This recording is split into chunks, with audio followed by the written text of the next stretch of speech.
Alors nous allons réaliser un tartare de fruits. C'est une façon assez originale de présenter vos fruits. Alors là, nous allons faire un tartare avec des fruits plus hivernaux, donc de l'ananas, des bananes, des clémentines, des kiwis, de la mangue, et nous allons ajouter un petit peu de menthe pour le goût. Alors bien entendu, vous pouvez réaliser en saison avec des pêches, des fraises, des cerises. Tous les fruits se prêtent bien au tartare.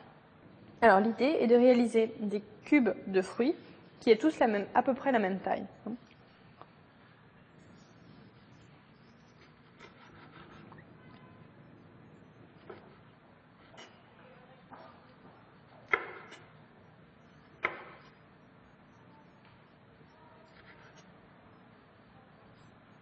Donc pour la mangue, on quadrille sa chair,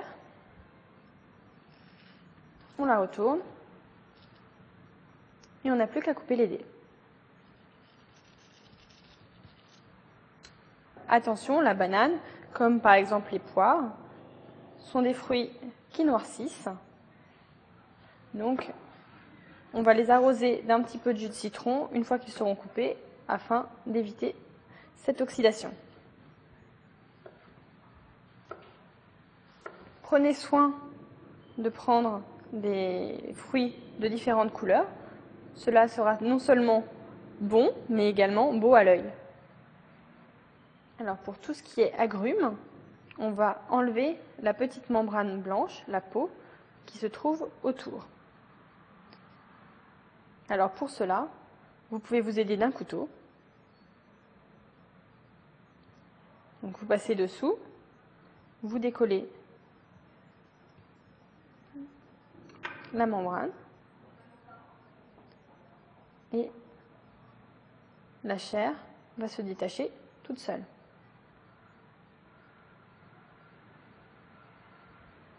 Nous allons ajouter de la menthe pour parfumer. On va mettre toutes les feuilles les unes sur les autres. On les roule afin d'obtenir un boudin. Et ensuite, on cisèle. On l'ajoute dans le tartare de fruits.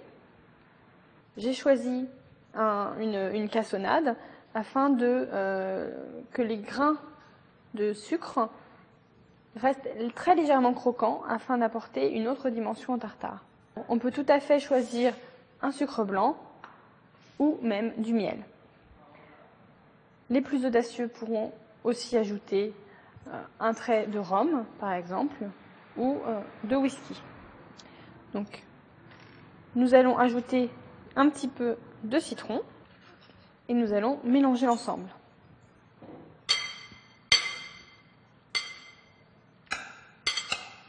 Un tartare se présente généralement sur une assiette et on le monte à l'aide d'un cercle à pâtisserie.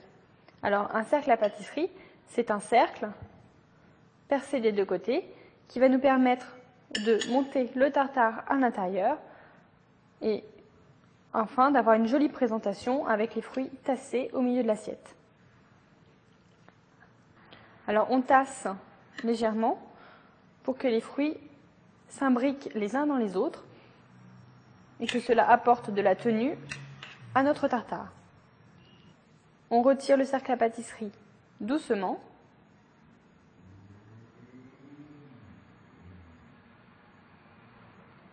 Et on admire le résultat obtenu.